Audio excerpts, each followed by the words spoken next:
Praise the Lord. Greetings to you all in the name of our Lord and Savior Jesus Christ. Today's Bible verse, the book of Isaiah chapter 60 verse 1. Arise and shine like the sun, the glory of the Lord is shining on you. ಏಷಾಯನ ಪ್ರವಾದನೆ ಗ್ರಂಥ 60ನೇ ಅಧ್ಯಾಯ 1ನೇ ವಚನ.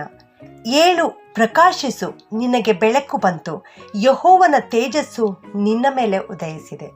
ಇವತ್ತಿನ ವಾಕ್ಯದಲ್ಲಿ ನಾವು ನೋಡ್ತಾ ಇದ್ದೇವೆ, ದೇವರು ನಮಗೆ ಹೇಳ್ತಾ ಇರುವುದು ಏಳು, ಪ್ರಕಾಶಿಸು ಎಂಬುದಾಗಿ. ಹೌದು, ದೇವರ ಬೆಳಕು ನಮ್ಮ ಮೇಲೆ ಬಂದಿದೆ, ಆ ಬೆಳಕು ಉದಯಿಸಬೇಕಾಗಿದೆ, ಆದುದರಿಂದ ನಾವು ಏಳಬೇಕಾಗಿದೆ ಪ್ರಿಯರೇ. 2ನೇ ವಚನದಲ್ಲಿ ನಾವು ನೋಡ್ತೇವೆ, ಕತ್ತಲು ಭೂಮಿಯನ್ನು ಆವರಿಸಿದೆ, ಕಾರ್ಗತ್ತಲು ಜನಾಂಗಗಳನ್ನು ಮುಚ್ಚಿದೆ, ಆದರೆ ನಿನ್ನ ಮೇಲೆ ದೇವರ ಬೆಳಕು ಬಂದಿದೆ.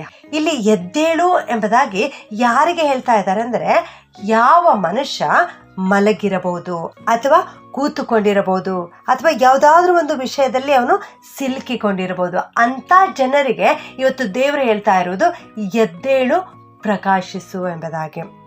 ಆತ್ಮೀಕ ವಿಷಯದಲ್ಲಿ ನಾವು ನೋಡಬೇಕಾದ್ರೆ ಪಾಪದ ಬಂಧನದಲ್ಲಿ ಸಿಲುಕಿಕೊಂಡಿರಬಹುದು, ನಾನು ದೋಷಿ ಎನ್ನುವ ಒಂದು ಗಿಲ್ಟಿ ಭಾವನೆಯಲ್ಲಿ ಸಿಲುಕಾಕಿಕೊಂಡಿರಬಹುದು, ರೋಗದಲ್ಲಿ ಸಿಲುಕಿಕೊಂಡಿರಬಹುದು, ಬಲಹೀನತೆಯಲ್ಲಿ ಸಿಲುಕಿಕೊಂಡಿರಬಹುದು, ಸೆರೆಮನೆಯಲ್ಲಿ ಸಿಲುಕಿಕೊಂಡಿರಬಹುದು, ದುಸ್ವಭಾವದಲ್ಲಿ ನಾವು ಸಿಲುಕಿಕೊಂಡಿರಬಹುದು.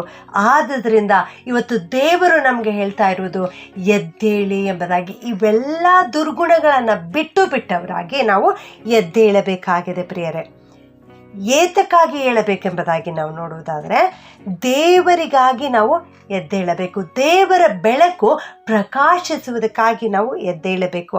2ನೇ ವಚನದಲ್ಲಿ ನಾವು ನೋಡಿದ್ದೇವೆ, ಕಾರ್ಗತ್ತಲು ಜನಾಂಗಗಳನ್ನು ಮುಚ್ಚಿದೆ ಎಂಬುದಾಗಿ. ಆ ಕಾರ್ಗತ್ತಲೆ ಯಾವ ಜನರಿಗೆ ಮುಚ್ಚಿ ಹಾಕಿಬಿಟ್ಟಿದೆಯೋ ಆ ಜನರಿಗೆ ನಾವು ಪ್ರಕಾಶ ತೋರಿಸುವುದಕ್ಕಾಗಿ, ಬೆಳಕನ್ನು ಕೊಡುವುದಕ್ಕಾಗಿ ನಾವು ಎದ್ದೇಳಬೇಕಾಗಿದೆ ಪ್ರಿಯರೇ.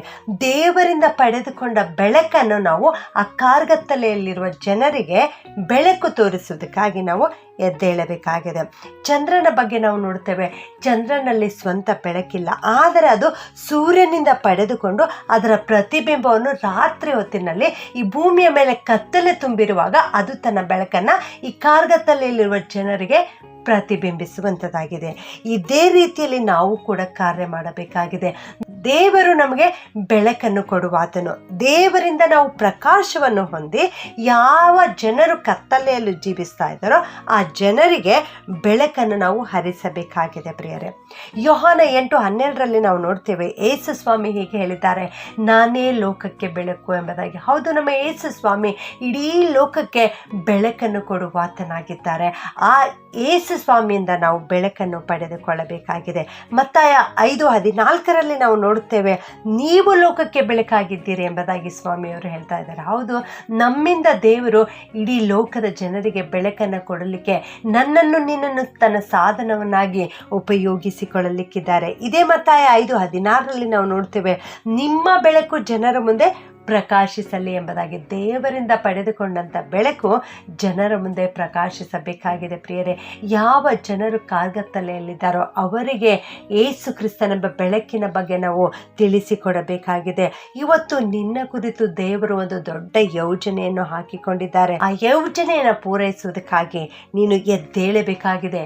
ನೀನು ಹಿಂದೆ ಎದ್ದು ಪ್ರಕಾಶಿಸು, ದೇವರಿಗಾಗಿ ದೊಡ್ಡ ಕಾರ್ಯವನ್ನು ಮಾಡು.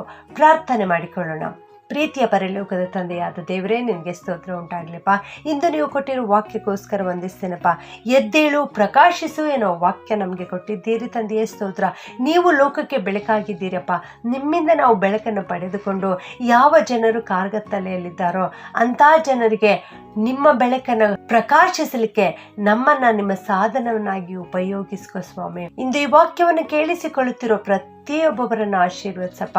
ಯಾರು ಕಾರ್ಗತ್ತಲೆಯಲ್ಲಿದ್ದಾರೋ, ಅಂಧಕಾರದಲ್ಲಿದ್ದಾರೋ, ರೋಗದಲ್ಲಿದ್ದಾರೋ ಕರ್ತನೆ, ಅವರನ್ನು ಆಶೀರ್ವದಿಸ್ರಿ, ಅವರನ್ನು ಮುಟ್ಟಿ ಸ್ವಸ್ಥಪಡಿಸ್ರಿ, ಅವರ ಮೇಲೆ ನಿಮ್ಮ ಬೆಳಕು ಹರಿಸಲಿ ಕರ್ತನೆ.